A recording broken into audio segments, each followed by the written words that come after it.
I wonder how in your position, like, you know, what you just described is what so many people go through. And like you said, it's so hard for them to experience that. But when you're explaining things like the paparazzi, or like you were saying that when you're in Japan, like you didn't have that experience and that was so nice for the kids. Like, how do you walk them through the nuances of the life that you lead? And I'm guessing a lot of their friends also have similar lives, but I'm sure they have some friends who don't have parents Totally. like yourselves. And so how do you help them reconcile, or what are the kind of things that you talk about with them, or what can they understand at this age? And what are you like, well, that's just going to have to wait?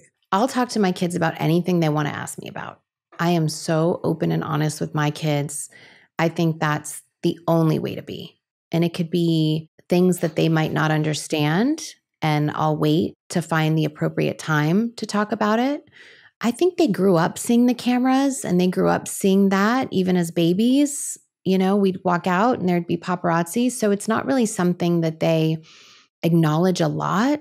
But, you know, my daughter's really vocal. She'll tell them when she doesn't want them around and to leave her alone and to stop. And I love that they use their little voices, but they also have such a normal life and such a different life away from all of that too. And that's why I love that my sisters and I all had babies at the same time, so they can be with each other and have these experiences together. Absolutely.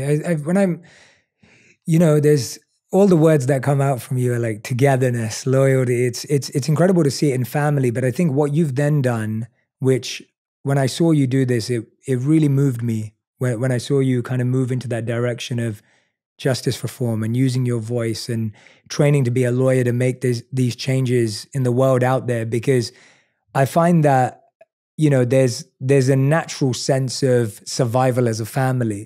But then when you start taking into account the survival of others, there's an extension of love and, you know, what goes out to the world. And I think it was really special to see that. And this podcast is called On Purpose for a reason, because I think everyone's searching for their purpose. Would you say that that was a expression of purpose, or? Absolutely. I mean, I think that's one of those moments, like by chance, I happened to be looking on social media and seeing a case that I just didn't understand. And I'm always a really curious person. So I'll never let something go if it's weighing on my heart to not at least try to figure out how it happened. I've always been really interested in crime stuff and solving things and figuring things out.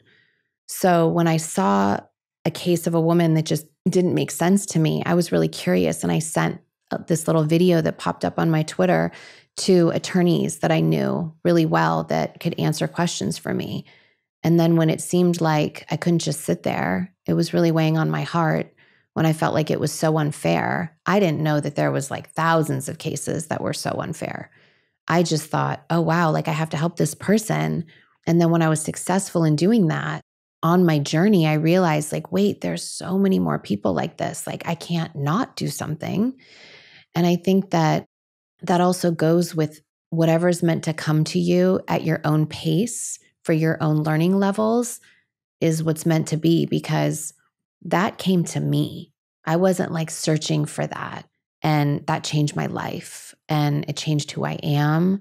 I just can't sit around and see this happen to other people that aren't deserving of their freedom. I think just everyone's on their own path and things will come to you when you need to be like elevated to that growth level. And I'm really grateful for those experiences because I definitely think that that's my purpose.